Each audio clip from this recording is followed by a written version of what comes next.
The Unexplained with Howard Hughes on Talk Radio. It might seem crazy what I'm about to say. Sunshine, she's here, you can take a break. I'm a hot air balloon that could go to space.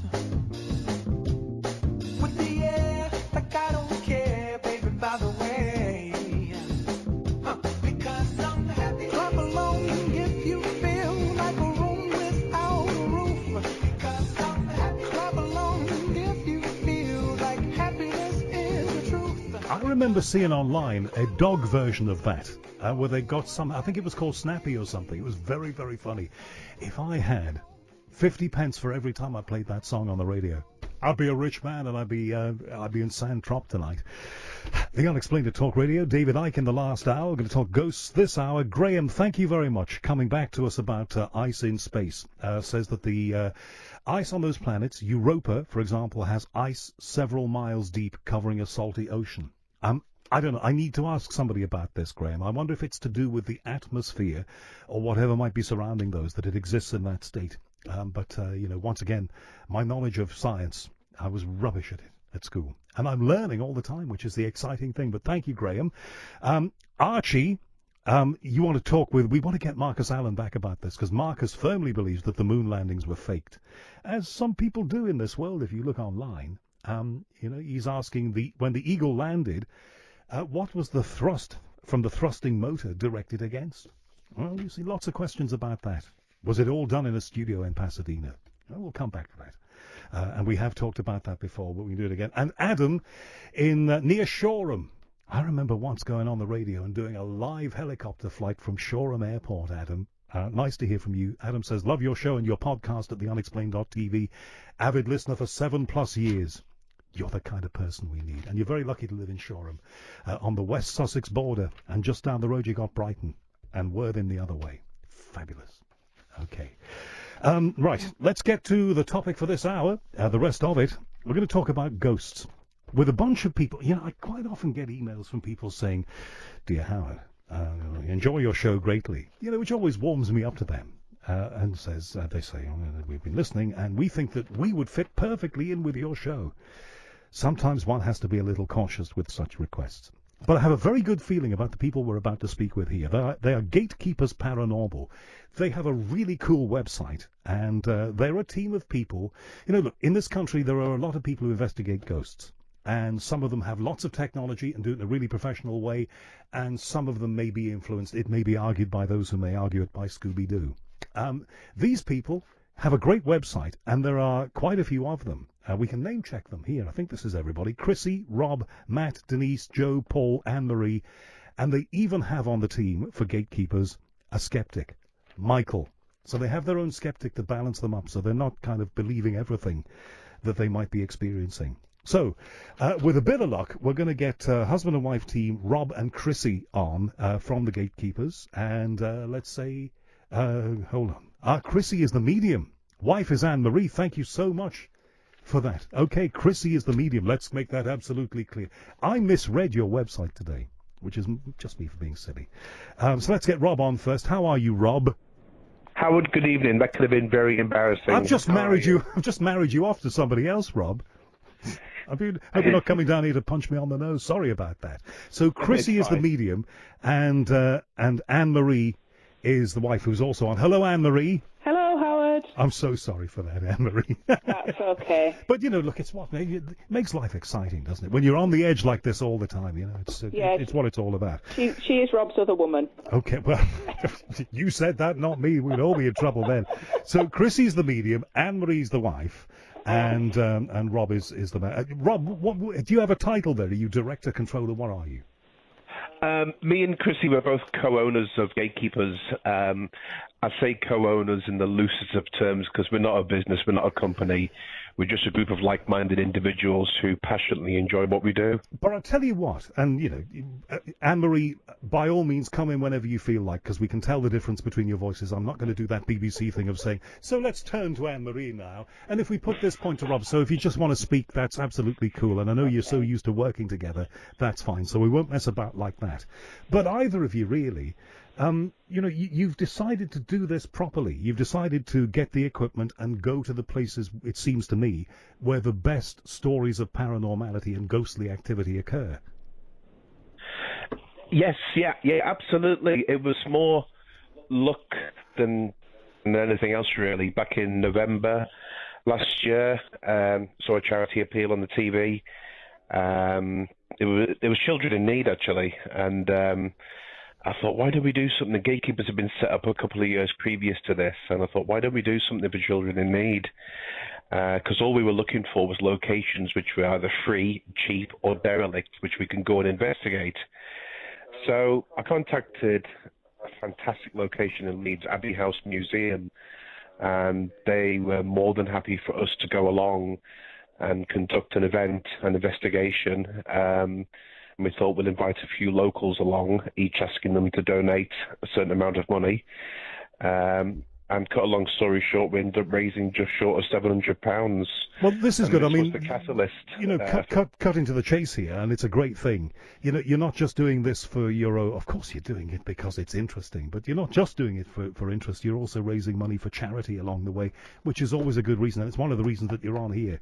So we want to talk about some of your investigations, but before we get into that, and again, this goes for either of you because you're both on right now, Marie, what sorts of equipment have you got? Have you got all the gizmos, the temperature gauges, the things that measure changes in electromagnetic activity, and that kind of stuff that the pros have? Yeah, we've got a various mix of equipment. I quite like old style divination. I'm quite interested in the Victorian obsession with paranormal. So we use like spirit boards. I quite like the automatic writing and crystal divination and things like that. But Rob's also got a wealth of technology, so he can talk to you about that. The electronic devices that can almost validate changes in the environment and pick up phenomena that can't be seen with the naked eye. So we've got a good breadth of equipment that can be used in conjunction with each other to perhaps substantiate and corroborate one or the other. It's quite an investment, isn't it? You've got to be willing to put pounds behind this. Yeah, it is. And like Rob says, the angle that we're going for is the charity angle. We get to indulge this and indulge our hobby and do something worthwhile in the meantime. And that's testament to our members, actually, that come and join us because they pay to come with us. And every single penny that they pay to come with us, we donate to charity. We don't take anything, and that's the whole purpose of it. So when we go and investigate somewhere, we're just as excited as they are because, they're investigating with us. It's not like Rob said, it's not a company, it's not a business. We want to do this, and if we can raise money by doing that, then, it's fantastic. Now, of course, whether it's for charity or not, when people are shelling over money for a thing, you've got to make sure that you go to the places where it's likely that you will discover something. So you've got to go to the most famous and, the most haunted and the most paranormal steeped locations, haven't you? You can, but you can only go where there's reputed activity. At the end of the day, that's the one thing we stress to our members. We can't guarantee activity. We can guarantee that you can come and you can use all this equipment and we hope you have a brilliant time, but we can't actually guarantee that you're going to pick up anything paranormal. We've been to places, I'm sure Rob will tell you in a moment, we've been to places where we've expected it to be fairly benign and we've had fantastic activity, and then other places that have got a fantastic reputation and it's been absolutely flat. There's been nothing, so it's unpredictable, but that's part of what we enjoy, the unpredictability. Well, I mean, you're certainly going to get that if you do this kind of thing. I should have asked this at the top of this. How rubbish am I? But, both of you, Rob, why are you doing this? I know you're doing it for charity, but, why would you want to do this? I mean, there are lots of great things that you can do, on a Saturday night in November, but you're going out, staking out haunted places. So the kind of people who do this kind of thing, they've got a particular motivation. They're particularly hardy, and I suppose they're not easily scarable. So, the question for you, which I've gone all around the houses asking, is why? I'll put the question back to you. Why not? No, honestly, I'd say about 10 years or so ago, a colleague where I was working, they said to me one morning, they said that they'd been on a ghost hunt the night before. And I thought, that sounds different. I fancy that. So a little bit tentatively, I signed up and went on one. If anything would have happened, wild horses wouldn't have stopped me from exiting that building that night when I went along. But thankfully nothing happened. But then that gave me the bug to want to go along again and again to try and get something to happen, to try and see something. To try and see the Holy Grail, I suppose, in the paranormal world of a full-scale apparition in front of me. I mean, we're going to talk about some of the specific cases. Have you had that?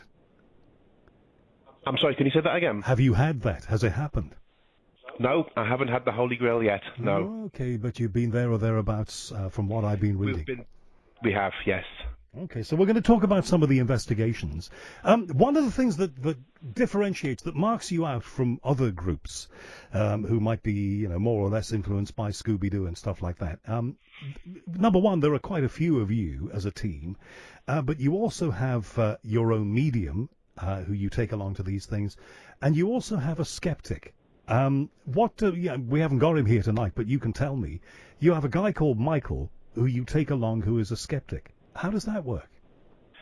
Michael is actually, he's also a best-selling author.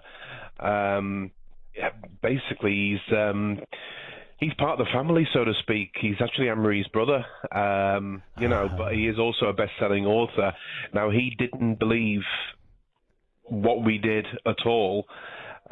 He is a horror writer, author. I suppose mainly that was most of his genre of books that he did. And Anne-Marie said to him, look, why didn't you come along and see what it's all about?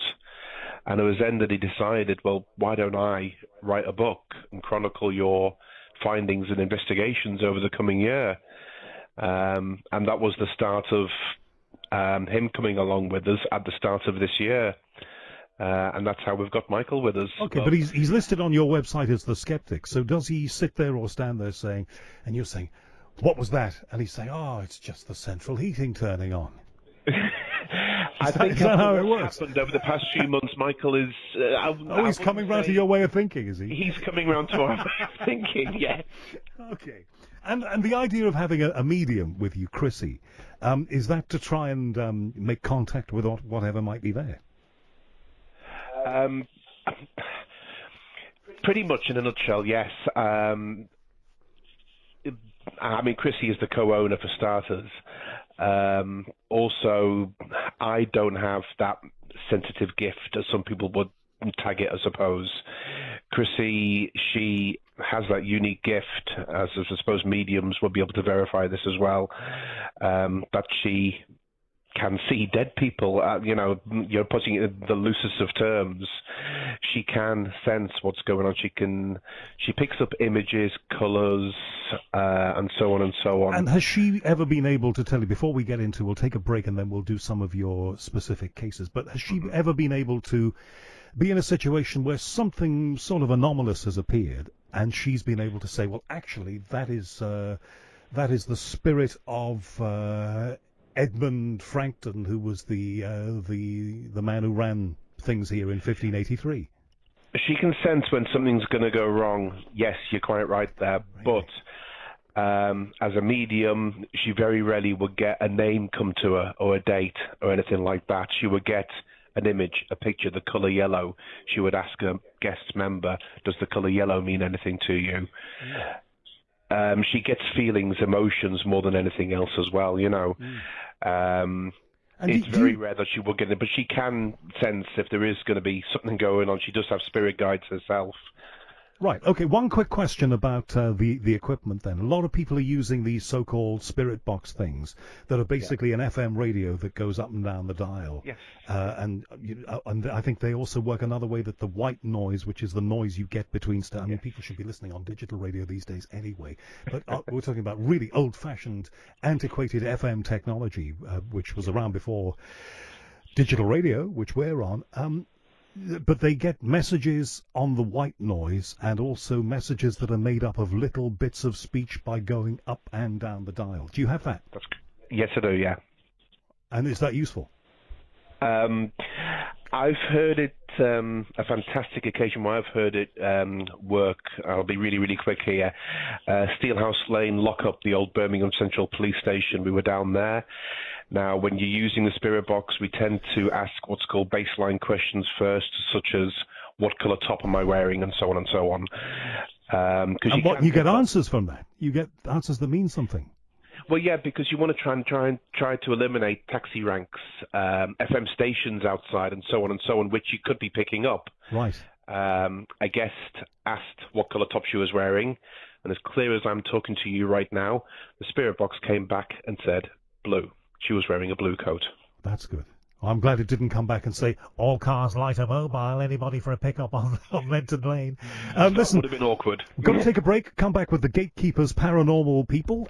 They have been doing some stunning investigations. We'll talk about a couple of them coming next here on The Unexplained. Don't forget, after midnight, David Icke is here. Talk Radio. Contact Talk Radio. Call 0344 499 1000. Text TALK and your message to 87222. Text costs 25p plus your standard network rate. Or you can tweet us at Talk Radio. Talk Radio. We'll get you talking.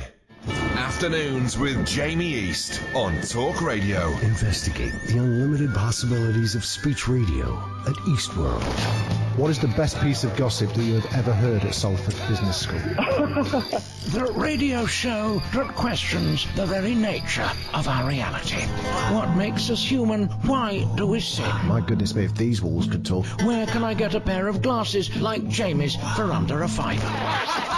Eastworld with Jamie East. It's a bit of a national favourite. Tomorrow afternoon from 1 on Talk Radio. The Unexplained with Howard Hughes on Talk Radio.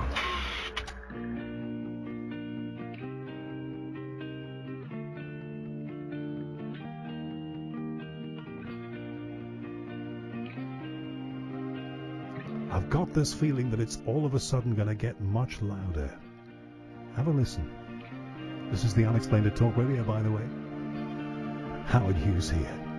As the DJs say, in the nighttime, look at that. Hey. Happy birthday, Madonna, by the way. I can't believe Madonna is 60. We live in a world where Madonna reaches 60. And boy, does she look fab. There's hope for all of us.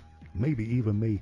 The Unexplained, we're talking about apparitions and ghosts, and we heard on one of the trails there about the walls talking. On this show, we talk to people who hear the walls talking because they investigate paranormality in its various guises, wherever they may be. We're talking to the Gatekeepers Paranormal Group. We have Anne-Marie on and Rob on from that. So, guys, let's start unpicking some of the cases that you've done. It's up to you where you want to start, but I'm going to suggest a place that I know. It's on the Lancashire-Yorkshire border, Todmorden Church. What happened at Todmorden Church? Hello again, Howard. Hi. Yeah, we actually... Can I just ask you one quick thing, Rob? Have you got a radio on? Because you will hear yourself coming back in delay, and it will put you off if you have. I don't have a radio on. Okay, no, I just heard a voice in the background. Maybe it's a spirit. I heard a voice in the background. It's all right. Don't worry. All right. We do have two cats, and they are making a bit of a racket tonight. I do apologise. Okay, one of them's talking by the sounds of it. That's unexplained in itself. Okay, Todmorden, the church there. Talk to me about it. Yes. Right. We went to the church. It was on the TV on a certain program. I won't name which one. We decided to book it. We went along in, I think it was February time this year. We weren't expecting a lot. At the end of the day, it was a church. We weren't expecting a great deal of activity, to be perfectly honest with you. Talk to me about the church then. How old is the church? What is it like? How big is it? Is it a main church? Is it a little village church? Todmorden is a nice little town. I know Todmorden. Yeah, it is a gorgeous town. The church spire towers above the rest of the town. It's more or less up in the hillside, so to speak. The church itself dates back, I believe, correct me if I'm wrong, 1800s at some point. However, the land on the church has got a lot of history going back to the early 1600s. Now, with any investigation, any residual energy could be attached to either the land or the building. So really, you don't know ultimately what you're going to get, but you've got plenty of layers to look back through the history, like an onion, pretty much, you know. So you could get all sorts coming through. Like I said, we weren't really expecting a great deal of activity, to be perfectly honest with you. But we had a lot of options at the church. They've got a cellar there. They've got a belfry. They've got the cemetery. We didn't use the cemetery because it was too muddy underfoot. Gorgeous altar, building inside, absolutely stunning. And the voluntary group that look after it, that's where all the funds went to on the night to help them maintain this gorgeous building. You say you've been to Tonbridden yourself. You'll probably appreciate what it looks like. Well, you know. I'm originally from the northwest, so I know all the towns of the northwest, from my home city of Liverpool all the way across to the Pennines, and I know a bit of Yorkshire too. But that's just me. Okay, so there we are in Todmorden. We're at the church, and you are thinking probably not going to get very much here, but you were in for a surprise. We were very much so. Prior to any investigation, we are very much religiously, no pun intended, we do carry out a protection from all our guests. Protection? A protection is basically to prevent guests taking home unwanted guests with them.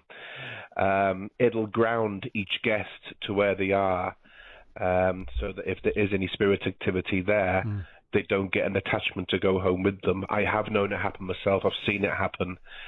Well, I'm about to do a podcast with a bunch of people in America, the Haunted Housewives, and they had some, if it's all to be believed. I mean, there are a lot of people who think this is all mind over matter, and there's no such thing as paranormality, and it's just, it's a bunch of people all influencing each other. But leaving that aside for a second, they talked about things that they've taken away from investigations that have literally haunted them. So you try and, you say, protect them.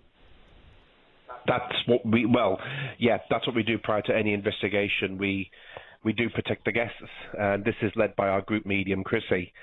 She does her own grounding. It's called grounding. She does that for all the guests, and she does obviously engage the guests to carry out their own protection all at the same time. So I suppose if they come out of it believing that they are going to be safe, that makes everybody feel better. It's a kind of a meditative state that we, it isn't hypnotism or anything like that, I mean, the protection process only takes really a couple of minutes at the start of the investigation.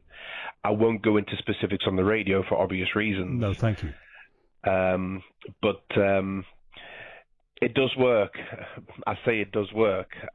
Obviously, nothing is watertight in what you do in the paranormal field, because at the end of the day, you're opening up a door to a war zone, potentially. You don't know what's going to come through. Which is what we encountered at Todmorden. Right. Kyle has just told me that half of Todmorden Town Hall is in Lancashire, the other half's in Yorkshire. Thank you for that. I always knew it was I think it's moved around over the years. The border's changed, I think.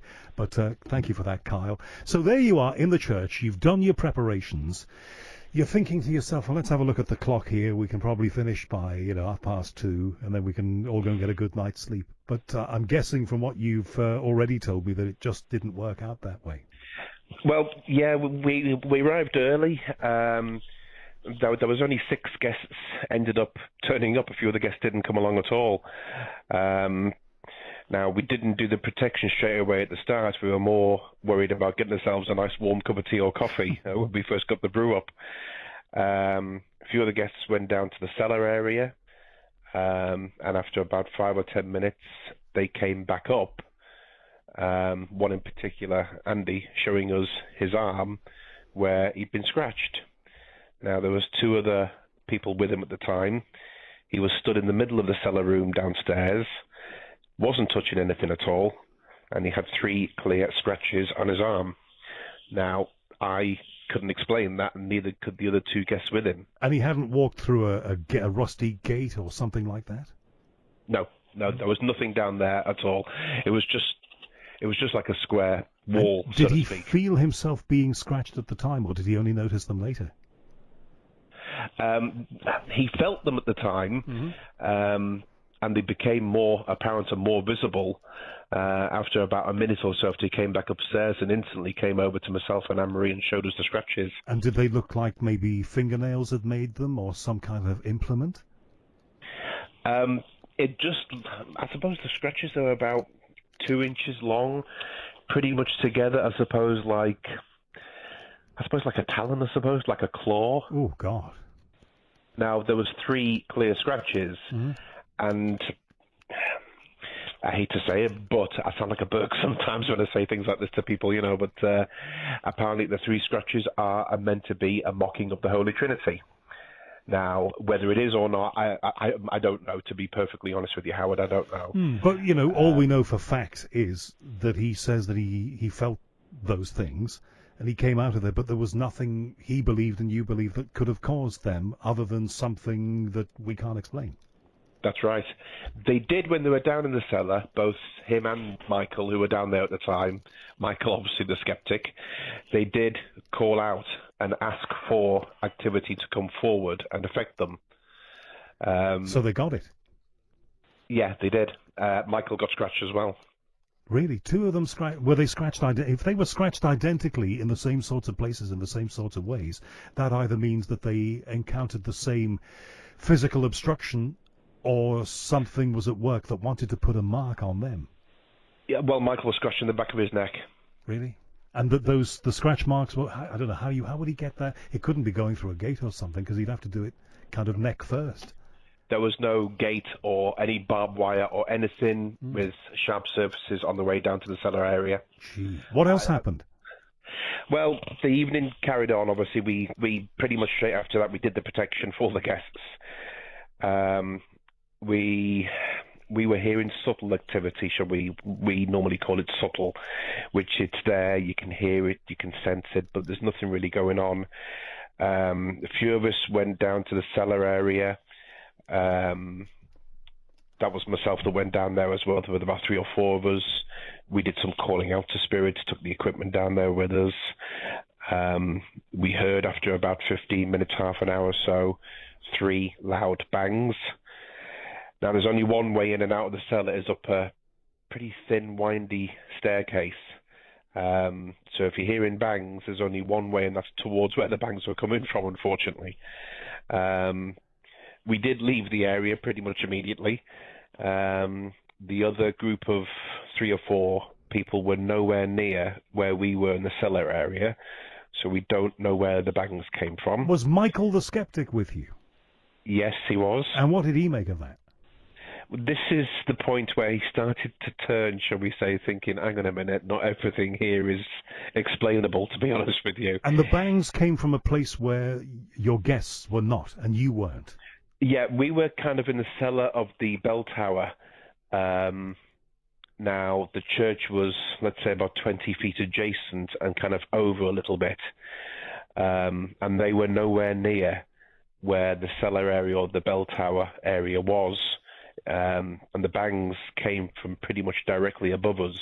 All right, we'll tell the rest of this in just a moment, Rob, because if I don't get to some more commercials, I'll be getting my head in my hands, and then I'll be walking around this building like a ghost. So let's do that. We'll come back with the story of the church in Todmorden and some more weird paranormal and ghost stories from the gatekeepers here on The Unexplained at Talk Radio. Across the UK, online and on DAB. We are Talk. Talk Radio. Give it some lip. Hey, Philip Schofield here. WeBuyAnyCar.com reckon you could find out what your car's worth in under 60 seconds. I know, I didn't believe it myself, so I timed it. And it's true. It actually took me only 53 seconds. Not that it's a race. So if you want to find out how much your car's worth, or just want to beat my time, enter your reg number now at WeBuyAnyCar.com. I think I might give it another go. 49. Get in. Admin fee may apply. For more information, see WeBuyAnyCar.com/info. This summer at DFS, there are savings on every sofa in store. But be quick, savings on selected sofas end soon. DFS. Your time is now, and every second counts. Register with the Open University today, and you'll soon see the difference. Pick up that pay rise before picking up your degree. Get that promotion before getting to graduation. Be your future self sooner with our career-boosting courses. Visit openuniversity.co.uk before time runs out. Registration closes the 13th of September. The Open University. What's stopping you? Guess how many MOTs QuickFit did last year? It's over 700,000. And if yours is due, then we're here to help. We've got over 500 MOT centres across the UK, and there's slots available to book right now. So head down to your local QuickFit today or visit quickfit.com to book online and drive away happy. As a kid, it was football or I weren't interested. Didn't bode well for my grades, and when my trials went the way of my GCSEs, I was lost. But then I found the Navy, who showed me that teams aren't always made of 11, and there's more than one type of goal. It opened my eyes to more opportunities. I still play football weekly, but there's far more to my game now. I'm Nathan, born in London, made in the Royal Navy. Start your journey. Search Made in the Royal Navy. The Unexplained with Howard Hughes on Talk Radio.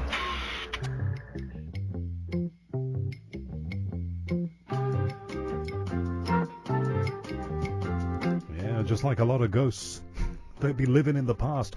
Jethro Tull this morning with the music tonight.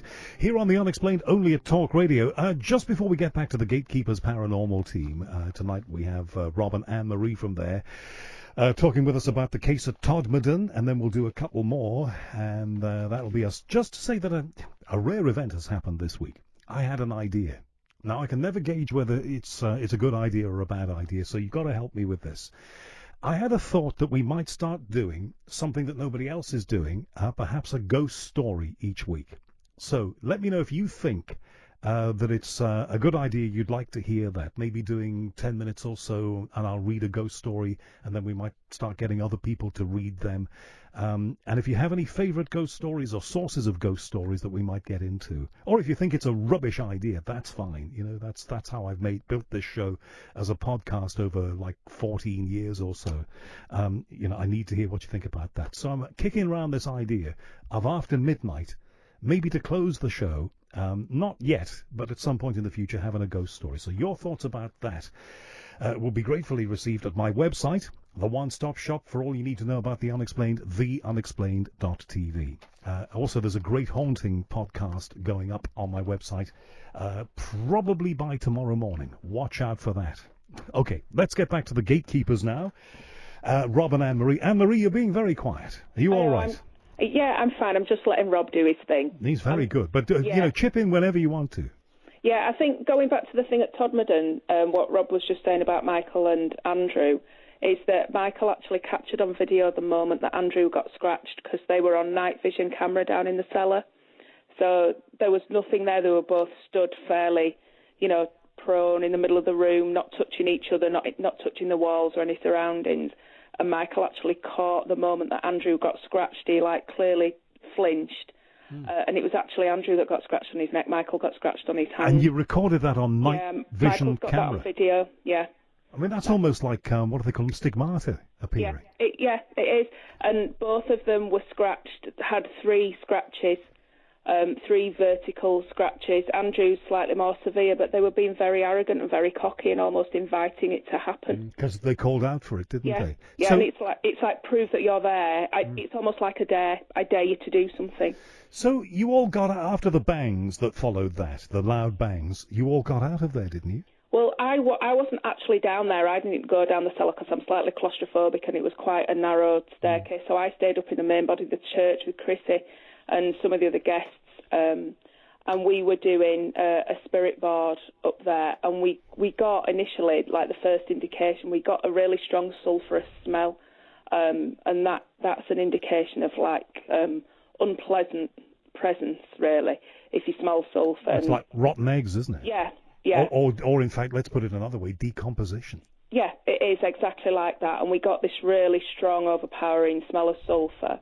And we were doing a board, and we got some quite nasty activity, name-calling, inappropriate name-calling and things, and being very derogatory to the ladies that were on the board. And what is it do you have a handle on what might be there? I I think that obviously what we're doing and investigating the paranormal in a time, we're in a religious building, very pious. What we're doing is probably witchcraft. We could potentially be perceived, if you're going back to like 16th century times. Oh, you'd have been, witches. and there was, there were the Pendle witches, and in every part of this country, anybody who practiced anything like that, was not long for this world. And it's almost like an enormous affront to what the church stands for. It's a complete polar opposite to what the church is, to what we were doing would be deemed as witchcraft. And I think it's almost like perhaps any spirits might see it as kind of like a desecration in a religious building. Like I say, I mean, just kind of being the equivalent of Michael here and being a bit of a skeptic, it is, science has shown us that when a bunch of people all have a common aim, all kinds of things can happen. So, there might be a rational explanation to all of this, but from what you've told me, I think we'd have to look very hard for it. But what do I know? Well, you're exactly right. I mean, like I've got a very scientific background, and I always try and be incredibly logical and try and debunk anything at all, try and always find a plausible explanation for it. And this sounds really ridiculous, and even when I say it now, it just sounds completely fantastical. But when we were driving home, we'd taken 2 cars because we'd had that much kit, and my sister had come with us and whatever anyway. And when we were driving home, Michael and I were talking, we were in my car, and we just said, flippin' heck, I feel really down, I feel really sad, and and there was a CD on that we'd had in the car, and then no word of a lie, me and Michael just chit-chatting, and across the radio over a CD just said stop talking. Just a voice said stop talking, and I looked at Michael and I skipped the song back, the track back, and we played it through again, and there was nothing. It was just the track. Okay. I get that all the time here. It's usually my producer. Yeah, stop talking. Yeah, and that's really scary. If that really happened and you both heard it. Yeah, and because we both looked at each other, and I'm like, am I just like really tired and sleep deprived? And I looked at him like, did you just hear that? And he said, yeah. He said, stop talking, and we skipped it back, and we couldn't find it, and then it was just from such a benign, what should have been a benevolent place. It was a terrible experience. Okay, well that's the Todmorden investigation. Now we haven't got very many minutes, so I'll give you a choice of 2. There's the one in Pontefract, 30 East Drive in Pontefract, or the Skirrid Inn in Abergavenny in Wales. Which do you fancy talking about? Well, we've not been to the Skirrid yet. We're going there next week. Oh, are you? Okay. Yeah. Well, then that's decided then, isn't it? Yeah. Rob's the East Drive expert. He's been there as a guest and as an investigator, so I'm going to hand you over to Rob and let Rob talk to you about that. Thanks, Anne-Marie. Okay, Rob, now, what is 30 East Drive in Pontefract? This was a big story. It even made the local Pontefract newspaper there. What is it? Is the site of that a house now? What is it? It's basically like a 2-up semi-detached house. It's a house that you'd see on any estate throughout the UK, I suppose. It just looks like a normal house. So it's a standard, unassuming, ordinary house that ordinary people live in. What used to be there then? It used to be there used to be a monastery. The house itself stands where would have been the grounds of the monastery. So again, it goes back to what I mentioned earlier on about residual energy being part of the ground and not necessarily part of the building. Okay, and what kind of history had this location had? What sorts of things had happened there? I mean, I'm talking about paranormal-wise. Okay, well, directly under the house there used to be a well, which obviously was sealed when the house was built on top of it, with a lot of people were thrown down into this well as sort of punishment, I suppose what would have been. And it's alleged that there's a black monk that haunts the house.